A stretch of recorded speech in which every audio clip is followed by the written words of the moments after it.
Vou convidá-los a abrir no Evangelho de Marcos, capítulo 7, a partir do verso 32 até o 37. Contarei com o auxílio do pastor Rogério. Isso que o pastor Rogério vai fazer é algo que se faz. Existe uma biblioteca Braille em Goiânia, onde pessoas se apresentam como voluntárias para lerem textos, livros, enfim, para pessoas cegas. São os famosos ledores. E quando você lê para uma pessoa cega, isso acaba criando também um relacionamento. É oportunidade para crescerem juntos, é oportunidade para compartilhar vida e vida em Jesus. Amém? Pastor, por favor. Marcos 7, 32 a 37. Assim diz a palavra do Senhor. De novo se retirou das terras de Tiro e foi por Sidom, até o mar da Galileia, através do território de Decápolis. Então lhe trouxeram um surdo e gago e lhe suplicaram que impusesse as mãos sobre ele. Jesus, tirando-o da multidão à parte, pôs-lhe os dedos nos ouvidos e lhe tocou a língua com saliva. Depois, erguendo os olhos ao céu, suspirou e disse: Éfatá, que quer dizer abre-te. Abriram-se-lhes os ouvidos e logo lhe soltou o empecilho da língua e falava desembaraçadamente. Mas lhes ordenou que a ninguém o dissessem. Contudo, quanto mais recomendava, tanto mais eles o divulgavam. Maravilharam-se sobremaneira, dizendo: tudo o que ele tem feito esplendidamente bem. Não somente faz ouvir os surdos, como falar os mudos. Amém. Vamos orar? Senhor, uma vez mais estamos diante da Tua palavra e sabemos que ela cumprirá o propósito para qual foi enviada. Queremos, Senhor amado, ser achados como quem responde positivamente ao convite do Teu Espírito quanto àquilo que o Senhor falar ao nosso coração. Em nome de Jesus oramos. Amém. Amém. Bem, esse texto tem beleza que não cabe em tudo que a gente gostaria de compartilhar, mas um pouco a gente pode vislumbrar nessa noite com certeza. Trouxeram um homem que era surdo. A Bíblia fala que ele tinha um impedimento na língua, não se sabe qual, mas de fato havia, ele não conseguia se comunicar oralmente, né? É muito bonito ver o povo trazendo a Jesus, né? Aqueles que faziam isso, de alguma forma, tinham fé que Jesus podia curar, que Jesus podia fazer um milagre. Não significa que a fé que eles possuíam era robusta. Muitas pessoas desejam a bênção de Jesus, sem, no entanto, desejarem segui-lo, né? Elas têm uma bênção como alvo e, ao recebê-la, por incrível que pareça, elas dão as costas ao abençoador. É aquela pessoa que chega para a gente e fala: eu recebi uma graça. Ela considera que recebeu como se fosse um presente, como se fosse algo assim que ela foi escolhida entre tantos para receber. E normalmente ela fica tentando descobrir o que ela fez para receber, de modo que quando ela quiser receber de novo, ela repete aquilo. Talvez um ritual, talvez uma prática. Mas o que Deus quer, como sabemos, no que reconhecemos no ministério de Cristo, é relacionamento. Relacionamento com aquele que é vida, poderoso para suprir nossas necessidades, para cuidar de nós em tudo, porque tudo Ele sabe e tudo Ele pode fazer por amor a nós. Mas de toda sorte, que bom que eles trouxeram. Esse ato de trazer tem a ver com o fato de que a pessoa surda, é claro, ela tinha mobilidade, ela podia ir caminhando na direção de Jesus, mas certamente as pessoas pensaram: como que ele vai se comunicar? Então ele é belo nisso. É aquela pessoa que olha para alguém com deficiência e imagina o seguinte: eu posso ser um facilitador nesse processo, né? Eu vou encaminhar tudo aqui da melhor forma para que ele se encontre com Jesus, né? Um outro gesto assim, que a gente reconhece e que foi extraordinário, é daqueles homens, né? Estando Jesus dentro de uma casa, a casa muito cheia, eles abrem o telhado, que era possível para o tipo de construção da época, e descem o homem. De repente, na frente de Jesus, desce um leito, né? Uma cama, por assim dizer, e ali está um homem que era deficiente físico. As duas pessoas foram alvo do amor de Jesus. Mas vocês conseguem imaginar na alegria daqueles que os conduziram, né? de pensar, eu levei-o surdo, e ele voltou me ouvindo. Eu levei-o sem capacidade de se levantar da cama, e de repente eu estou de fora, tentando entender o que vai acontecer, porque eu não sei se eles puderam ficar lá de cima do telhado olhando, e de repente, aquele que desceu pelas cordas, num leito, agora sai carregando. Quando Jesus fala que é melhor dar do que receber, assim Paulo nos ensinou, a gente olha assim com uma certa desconfiança, né? Nós temos uma inclinação tão grande a receber, mas esse se dar para que o outro receba, ele traz uma gratificação para a gente que nenhum dinheiro nesse mundo paga. E mais que isso, embora você não queira dinheiro nesse mundo, pode ter certeza que haverá um galardão. E um galardão maior do que encontrar aquela pessoa no céu, eu acho que nem precisa, né?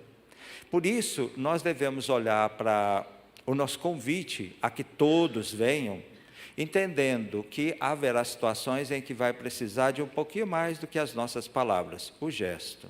Por exemplo, as pessoas cegas, elas têm receio de sair à noite sozinhas. Elas ficam muito vulneráveis. É muito fácil, né? Eu dava aula para uns colegas cegos, como usar o celular, na Biblioteca Braille de Taguatinga, lá no Distrito Federal.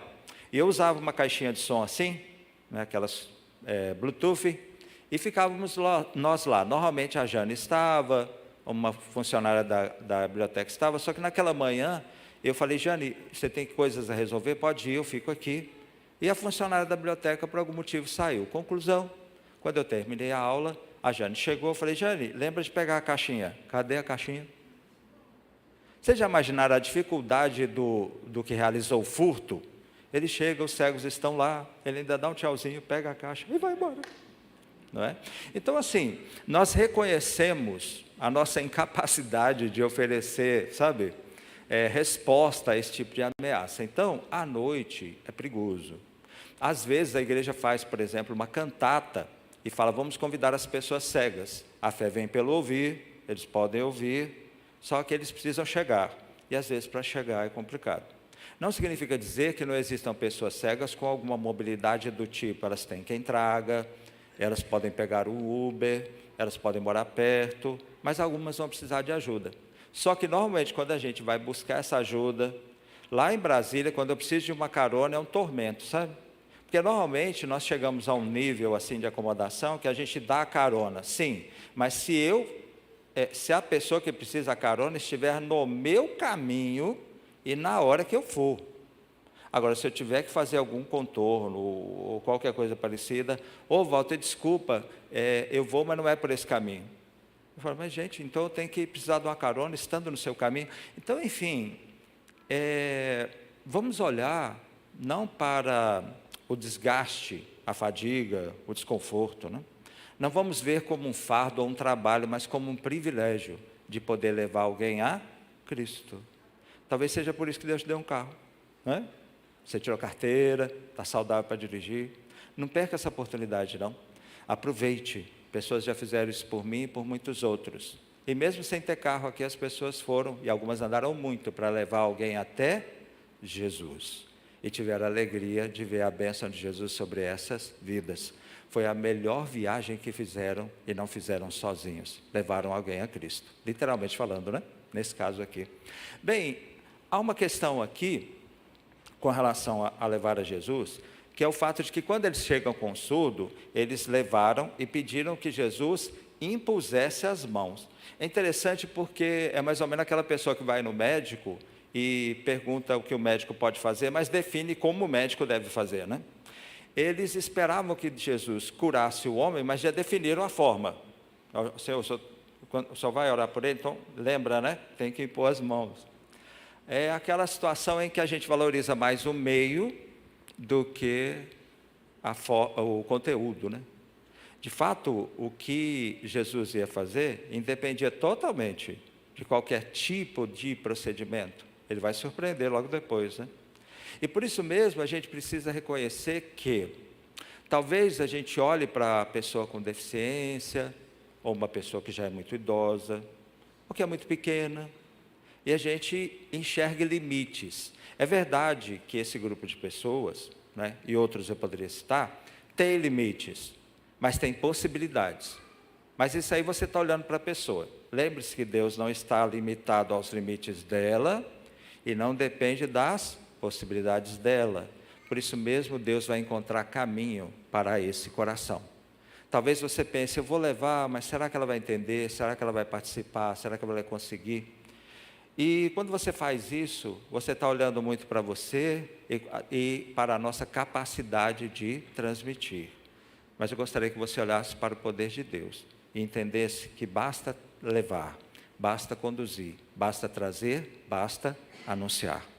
E o resto, e não é o resto, é tudo Deus vai fazer. Porque na realidade é Ele que está te movendo a levar, é Ele que convenceu a pessoa a aceitar o convite, e é Ele que aguarda para fazer o que só Ele pode fazer. Amém? Nesse ponto, vou fazer uma coisa aqui, porque vocês já devem estar preocupados. Vocês sabem que as outras vezes que eu falei, eu estava com o celular e eu estava com fone de ouvido, né? E alguém aí mais observador deve estar pensando, gente, ele está sem um fone de ouvido, como é que ele vai saber as horas? E se ele não souber as horas, vai acontecer o que já me anunciaram. Walter, você pode falar o tanto que quiser, mas quando der o horário, o pessoal vai embora. E eu não vou perceber que vocês foram, né? Então vai ser uma situação complicada. Então, para que eu não passe por isso, para minha própria defesa, eu vou olhar esse horário, para que vocês saibam que eu estou falando sério. Aqui, 8h03, pessoal, está tranquilo, né? Não vou falar mais uma hora, fica tranquilo, tá bom? Então, nós vemos Jesus, então, atendendo aquelas pessoas que trouxeram o homem surdo e com a dificuldade de falar. Primeira coisa que Jesus faz, Ele retira a pessoa do meio da multidão, né? Muita coisa que as pessoas veem por aí, que são feitas com pessoas com deficiência muitas vezes, que as expõem, e elas ficam pensando assim, será que isso está certo? Gente, Jesus falou que a gente erra por não conhecer as Escrituras, nem o poder de Deus, né? Olha o que Jesus fez. Jesus pegou e falou, gente, todo mundo em volta, olhem para cá, vejam esse homem, né? Jesus o retira do meio da multidão. Jesus quer preservar a privacidade, não quer expor aquele homem a qualquer tipo de constrangimento. Mas aí nós temos uma questão, mais uma vez a gente pode se ver questionando, né, a capacidade de Jesus. É verdade que aquelas pessoas que estavam ali, nem todas o ouviam como filho de Deus, algumas o consideravam apenas como profeta. Lamentavelmente, como eu disse, muitas delas, muitas, embora crescem, tinham uma fé assim incipiente, né? Tanto é que sabemos que na crucificação de Jesus, aqueles que viram seus queridos serem curados, não o amaram a ponto de ali estar. Nesse caso aqui, eles podiam se questionar com algum nível de razão. Espera aí, mas Jesus está levando o homem surdo, o homem não consegue falar, como é que eles vão se entender? A gente podia ir junto, né? Porque ele é meu primo, ele é meu tio, ele é meu filho, eu consigo. Não foi necessário. O que Jesus fez? Jesus se coloca diante do homem.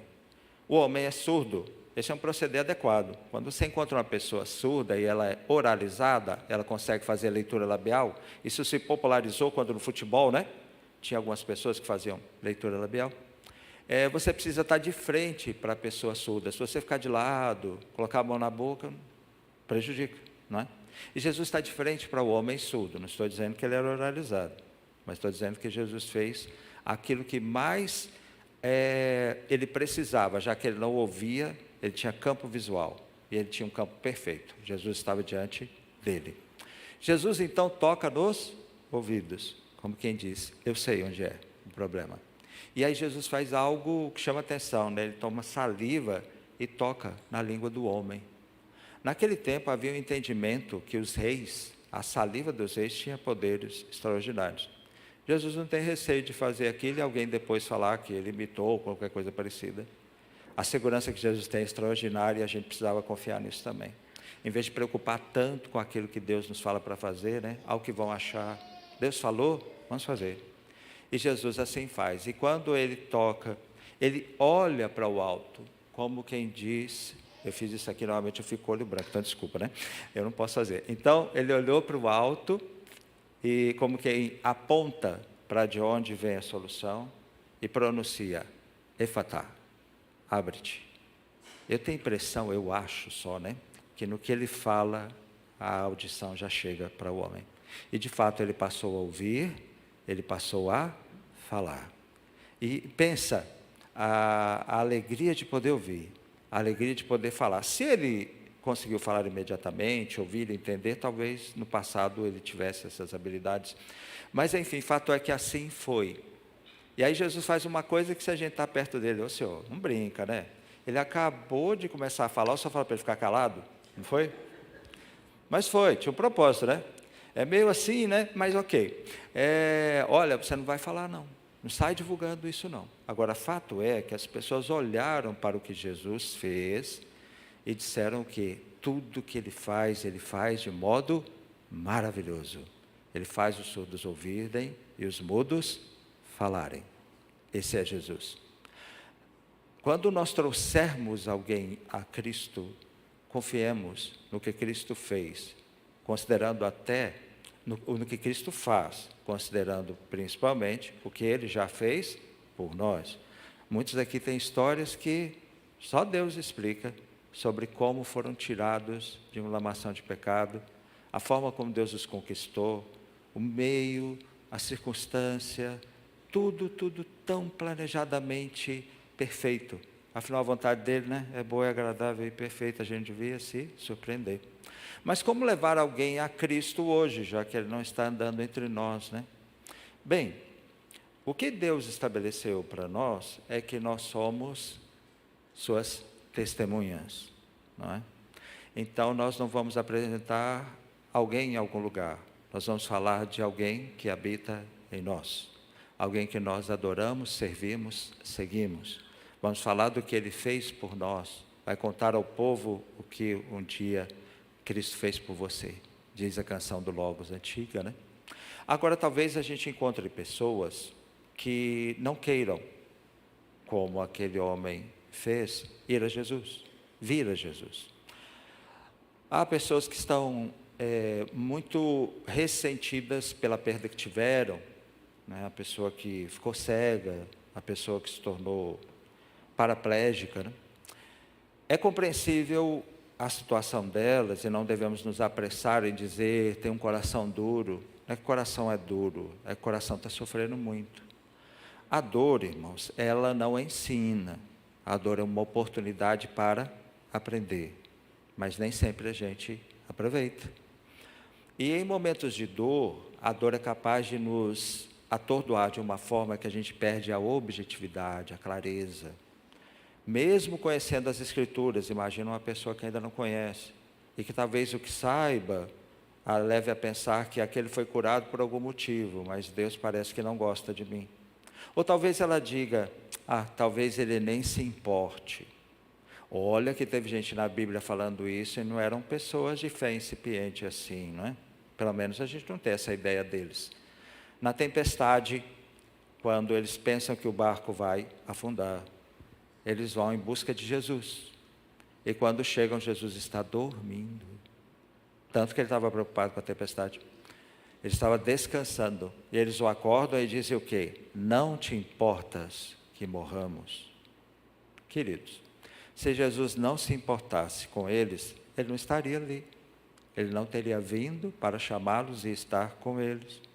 Jesus não ia morrer afogado, nem eles. A verdade é que Jesus os repreende pela falta de fé. Mas aqueles deles se esperava fé. Jesus acalma a tempestade. E assim eles percebem que quem estava no barco era Deus. A lembrança que aqueles jovens judeus tinham de alguém dando ordem ao mar, era lá no Mar Vermelho, né? E o mar se abriu. E agora aquele homem que parecia ser só profeta, que falava com tanta sabedoria, demonstrava um poder que eles só viram em Yahvé. Bem, há pessoas que podem ter outro tipo de percepção, e pessoas que são assim, são pessoas que afirmam ter um relacionamento com Jesus, e a gente não questiona isso, a gente crê. Por exemplo, a amiga de Jesus, irmã de Lázaro. Jesus, quando chega, Lázaro já havia morrido, e Maria vai dizer, Senhor, se estiveras aqui, meu irmão não tinha morrido. Foi uma forma, assim, bem polida, gentil de dizer: o senhor se atrasou. E eu creio que o senhor se atrasou porque o senhor não valorizou a vida do meu irmão e o sofrimento que teríamos com a morte dele. É uma acusação direta, irmãos, velada, né? Mas direta. Há situações em que a dor nos leva a crer assim, né? É a pessoa que você ama, que adoeceu, que morreu, que está passando por um momento difícil, separação, conflitos, perda de emprego, sei lá. E a gente olha assim, e ao perceber como as coisas aconteceram, a gente pensa: mas se Deus tivesse feito isso, não tinha acontecido aquilo que me faz chorar agora, né? Eu tenho uma amiga que diz que um pé de se dá um monte de talvez, né? Se isso, talvez aquilo. Mas para Deus não tem isso. Todos os nossos dias estão escritos no seu livro. Ele tem tudo muito claro em sua mente eterna. Tanto é que nós sabemos como foi essa história. Jesus não chegou atrasado. Quando lhe falaram: seu amigo está doente, ele aguardou para ir. Por quê? Porque, semelhantemente ao que Jesus disse acerca do cego, qual curou, o cego de nascença, afirmando que ele estava cego não porque ele pecara aos seus pais, mas para que nele se manifestassem as obras de Deus, Jesus permite sofrer a morte de Lázaro, porque ele sofreu. É aquele texto que choca a gente, né? Jesus chorou. Sabe o que significa? Deus chora. Deus chora. Quando você está chorando, Deus chora em você. E o detalhe é que ele chora e sente toda a dor, toda. E ele tem um remédio na mão. E para ele não te entregar o remédio, para ele não operar o milagre, tem que ter algo extremamente forte, em termos de sua vontade eterna e perfeita para impedir. E foi isso. Jesus chorou. Ele primeiro chorou. Ele não virou para ela e falou assim: pare de chorar, mulher, fica tranquila, eu vou ressuscitá-lo ali. Ele chora. Ele se identifica com a dor dela, para depois dizer: Lázaro, vem para fora. Importante dizer que ele ressuscitou e foi uma alegria extraordinária, mas ele morreu de novo. Os discípulos não morreram afogados naquela tempestade, mas todos morreram. Diz a tradição que todos de forma trágica, por amor a Jesus. Lázaro ressuscitou para glorificar a Deus com a sua vida, até que Deus o chamasse à sua presença. E cada discípulo deu a sua vida para aquela verdade que transformou o viver deles, a qual eles se empenharam com todas as suas forças para que se propagasse, de modo que chegasse até nós. Por isso, eu já passei por isso. Se você em algum momento passar por uma dor tão grande que você olha para o seu coração e vê o seu coração rejeitando a Deus, acusando a Deus terrivelmente, ou até o odiando, lembra do que Davi disse: porque estás abatida, ó minha alma. Davi reconheceu isso. Davi não está com qualquer transtorno, sabe, psíquico. Ele está falando com ele mesmo, é quando você percebe que o seu coração está em descompasso com a palavra que você conhece e na qual confia. O coração, ele tem dificuldade de enxergar assim objetivamente, ele é muito emocional, né? Ele tem dimensões, e uma delas é o emocional. Mas quando a dimensão emocional está terrivelmente abalada, turva um pouco a mente. Mas a palavra no coração ali está, é por isso que Davi declarou, né? Guardei a tua palavra no meu coração para eu não pecar, para não errar contra ti. E aí ele diz: porque estás abatido, a minha alma, com doçura. Ele não repreende o coração. Coração, para com isso, deixa de ser bobo. Você não sabe. Sabe quando você está atordoado pela dor e um irmão fala: irmão, por favor, aqui que a Bíblia diz. Querido, as verdades bíblicas são verdades bíblicas. Quem está sofrendo não questiona isso. Mas o fato de uma verdade ser bíblica não quer dizer que o simples pronunciar vai converter o seu coração àquela realidade. Você precisa dar tempo ao seu coração. Vocês se lembram de João Batista? Ele batizou Jesus. Você quer uma pessoa que tinha mais convicção de que Jesus era o Cordeiro de Deus? Ele mesmo disse, quando Jesus passou: eis o Cordeiro de Deus que tira o pecado do mundo. João é preso e envia um dos seus discípulos para perguntar a Jesus: É você mesmo que tinha que vir ou temos que esperar outro? É a dor do cárcere, é a proximidade da morte. São coisas que nos atordoam. Mas veja que Ele faz o que é o mais correto. Ele vai buscar em Jesus o auxílio. De modo que o mesmo Pedro, diante da própria palavra de Jesus, olha, todos me deixaram, vocês querem ir também? Pedro fala, sempre ele, para quem iremos? Não tem para onde ir. E João fez uma pergunta para a qual ele sabia a resposta, mas ele queria auxiliar o coração. É Ele. Eu morro, mas morro crendo nele. Por isso, em meio à dor, Davi fala, porque estás abatido a minha alma, espera em Deus, pois ainda o louvarei. Você não vai ter o que você quer agora, porque muitas vezes a gente quer respostas, mas nem sempre as temos.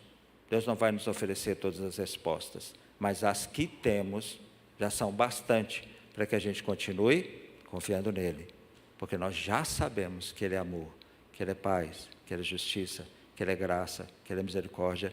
Isso nos basta. E Ele diz, espere em Deus, pois ainda o louvarei.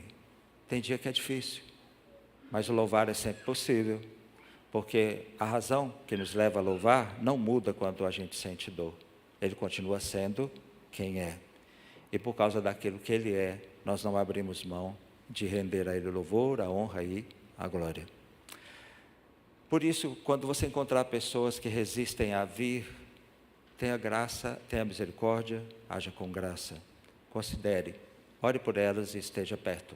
Muito mais do que exigir que elas correspondam ao nosso convite, é fazer aquilo que Jesus fez também, independente do fato das pessoas responderem seguindo-o. Jesus não perguntou ao homem surdo após a sua cura, você vai me seguir? Né? Jesus, Ele agia, e a resposta vinha conforme aquilo que Ele mesmo disse. Todo aquele que é do meu Pai, Ele envia a mim. E todo aquele que vier a mim, eu jamais lançarei fora. Eu quero terminar pontuando uma questão muito importante. A gente olha às vezes para as pessoas com deficiência pensando no que podemos fazer por elas. As pessoas com deficiência muitas vezes olham para nós pensando o que podem fazer por mim. Mas fica uma coisa de elas sempre serem o alvo da ajuda e do auxílio. E nós sempre aqueles que vão auxiliá-las e ajudá-las. Mas não é bem assim. Por quê? Eu vou citar aquilo que Deus me deu a graça de conhecer quando eu fiquei cego aos 22 anos. A paralisia infantil é desde os 6 meses de idade. Quando eu fiquei cego, eu não sabia que eu podia ficar cego, o problema neurológico que causou a atrofia do nervo óptico, eu não sabia que ele tinha esse potencial. E ocorreu então que, ao descobrir que eu estava cego, numa consulta, um médico me disse, eu não sabia, porque o médico que tratava de mim ocultou essa informação, porque temia a minha reação. Enfim, eu volto para casa sabendo disso. Dias após seria o meu aniversário, dia 1º de julho. Vou deixar o endereço na secretaria, entenderam? Então, enfim, no dia 1º de julho era o meu aniversário. E no dia anterior, eu fiz uma oração. Eu pedi a Deus que me desse de presente a cura. Eu já tinha sido curado de meningite, quase morri. Eu sabia que Deus faz milagres. Não só pelos milagres na minha vida, mas na vida de outros, os quais eu testemunhava, e não soubesse de nenhum outros da Bíblia, como esses que eu citei aqui. Então eu pedi, Senhor, o que é o Senhor me fazer voltar a ver? Só que eu achei que pedir apenas era frágil, então eu resolvi agregar valor a meu pedido. Falei, Senhor, se o Senhor me curar, eu vou sair pelas igrejas, muita gente me conhece, e eu vou dizer que eu era cego e agora vejo. Então vai ser bom, né? Vai ser bom para o Senhor. Outra coisa, eu fui aposentado por invalidez. Assim que eu voltar a enxergar, eu volto a trabalhar. Então não vou precisar da ajuda da igreja. Bom também, né? E eu vou ter mais tempo, porque eu vou terminar meu curso de Direito, eu vou advogar, eu vou ter mais tempo para a obra do Senhor. Eu vou ganhar muito dinheiro, vou poder contribuir para a obra missionária. Bom também, né? Então, eu fui falando tudo aquilo que eu achava que, assim, Deus ia olhar e pensar, irrecusável, né? Eu recusava. Olha só mais, ganho. E assim eu fui dormir. No outro dia pela manhã, e o medo de abrir os olhos, né? Lá, tal, vamos abrir. Estava escuro igual agora, né? Aí bateu aquela frustração, né? Porque assim, é como você falar com uma pessoa que tem bilhões e você pede para ela R$ 100, né? É certo aí. Você ainda falou que vai fazer com R$ 100, mas enfim, nada. Eu falei, Senhor, mas por quê? O Senhor pode. É tão pouco para ti. E agora? Então, conclusão, se eu não vou ser curado, então eu vou ter que lidar com a aposentadoria, com toda essa dificuldade, com as coisas que eu fazia na igreja que eu não estou conseguindo mais. E aí começou a surgir na minha mente textos bíblicos, aqueles bem conhecidos, até de caixinha de promessa, né? O Senhor é o meu refúgio e fortaleza, socorro bem presente na hora da angústia. Eu já fiquei preocupado, né? Esse mesmo de Davi, né? Porque estás abatido a minha alma, espera em Deus. E eu dizendo, Senhor, eu sei essas coisas, mas não é isso que eu estou pedindo. Eu estou pedindo para ser curado, o Senhor sabe por quê.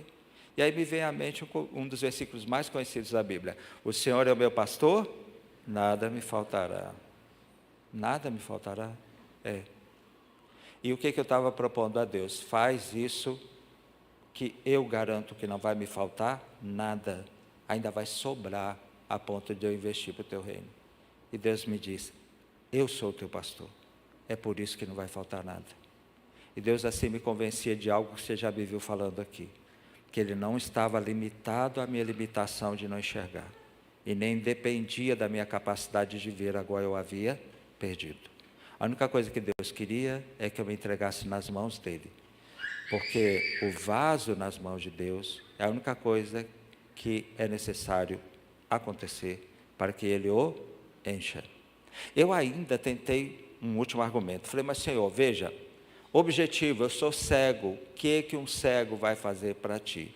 Sabe quando você mal termina de pronunciar a palavra, ele vem à mente claramente, retumbantemente, sonoramente, nada. Um cego não vai fazer nada para mim. Mas eu posso fazer maravilhas na vida de um cego, de um surdo, de um mudo, de um cadeirante, qualquer pessoa. Porque a glória não está no vaso, mas nos Deus que o fez e o usa. A questão não é o que eu posso fazer para Deus, mas o que Deus pode fazer com a minha vida se eu me entregar totalmente a Ele. E a gente precisa anunciar às pessoas, todas, com qualquer tipo de deficiência, também as que lutam com as limitações da idade já avançada, às vezes até com crianças que ainda não alcançaram os potenciais que podem ter. Enfim, a todas elas, não é sobre você, é sobre o amor de Deus e o poder dEle. O amor que te alcançou e o poder que é capaz de realizar através da sua vida coisas inimagináveis, mas todas para a glória dEle. E quando Jesus falou isso, eu tinha 22 anos e hoje eu tenho 56. E eu não estou absolutamente nada surpreso de que eu possa atestar que até aqui Ele fez exatamente o que Ele falou. Vocês estão me vendo? Eu estou aqui no púlpito da Igreja Presbiteriana de Campinas, em Goiânia. Quando Deus me falou isso, eu estava deitado na minha cama, num quarto bem simples, de uma casinha alugada em Taguatinga. Porque Deus cumpre e é poderoso para honrar a sua palavra, busquemos conhecê-la, clara e cristalina. Nem sempre ela será da forma que a gente deseja, mas sempre será boa, agradável e perfeita, porque é a vontade dEle. E dessa forma, quando proclamamos, vocês todos, com deficiência, sem deficiência, todos imagem e semelhança de Deus, venham a Cristo, não só pelo que vocês vão receber, mas por aquilo que vocês vão conhecer ao beber da água viva. Um rio dessa água vai começar a fluir através de você. E mais que uma bênção recebida, vocês serão uma bênção. E um dia terão a alegria de já no céu, eu enxergando meus amigos surdos, eles me ouvindo cantar, e a gente correndo junto com os antes cadeirantes para irmos adorar a Deus. E ver os galardões e os tesouros. Quer fazer um investimento que é garantido? Tesouros no céu. E nós podemos, pessoa com deficiência ou não, todos nós, nas mãos de Deus, assim ser usados. Amém?